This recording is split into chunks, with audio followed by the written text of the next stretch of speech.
Assalamualaikum warahmatullahi wabarakatuh.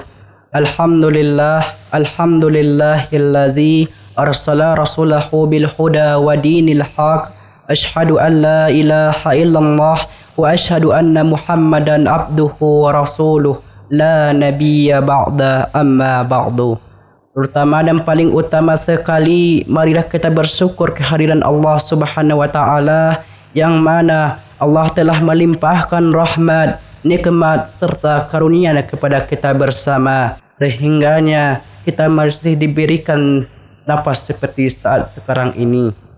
Salawat beringan salam marilah kita mohonkan kepada Allah, semoga tercurahkan buat Nabi kita yang menjadi pagar parit kota Mekah, intan berlian kota Madinah, yakninya Nabiuna Muhammad sallallahu alaihi wasallam.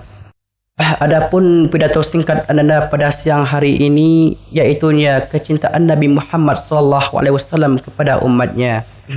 Perlu kita ketahui, di saat Nabi Muhammad sallallahu alaihi wasallam dalam keadaan sakratul maut, Nabi Muhammad sallallahu alaihi wasallam bertanya kepada malaikat Jibril, "Ya Jibril, aku belum bisa meninggalkan umatku.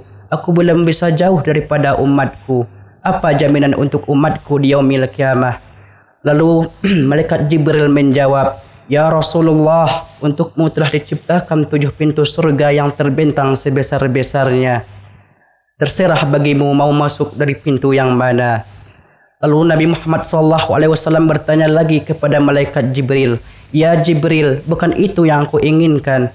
Apa jaminan untuk umatku di yaumil kiamah?" Lalu malaikat Jibril bertanya kepada Allah Subhanahu wa taala. Lalu Allah Subhanahu wa taala menjawab, "Katakan kepada kekasihku Muhammad sallallahu alaihi wasallam, aku tidak akan menghinakan umatnya." Ini jaminan dari Nabi Muhammad sallallahu alaihi wasallam.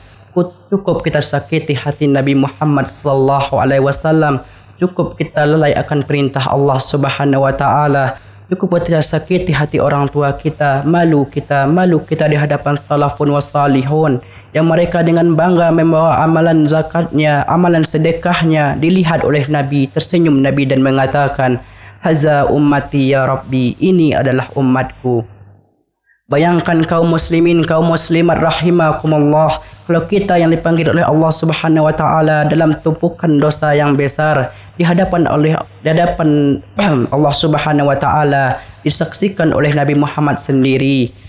Dibuka amalan, tidak ada amalan melainkan hanya dosa. Jika dulu Nabi Muhammad SAW dilempari dengan batu, dilempari dengan kotoran, menerima cacian dan makian, lalu mengapa saat sekarang ini, di zaman kita saat sekarang ini, kita selagi umat Nabi Muhammad SAW dengan teganya melemparkan tumpukan dosa ke wajah Nabi baginda Muhammad SAW? Makanya Anda ingin berpesan kepada kita semua, jagalah perilaku kita, jagalah ketaatan kita kepada Allah Subhanahu wa taala. Dengan begitu, kita akan mendapat ridhanya Allah Subhanahu wa taala. Kita akan mendapat syafaat Nabi Muhammad SAW di akhirat kelak. Mungkin hanya ini yang dapat Anda sampaikan, terlebih dan terkurangnya Anda mohon maaf. Kalau ada kata-kata Anda yang salah kepada Allah, Anda mohon ampun. Sesama manusia Anda mohon maaf. Wabillahi taufiq wal hidayah. Assalamualaikum warahmatullahi wabarakatuh.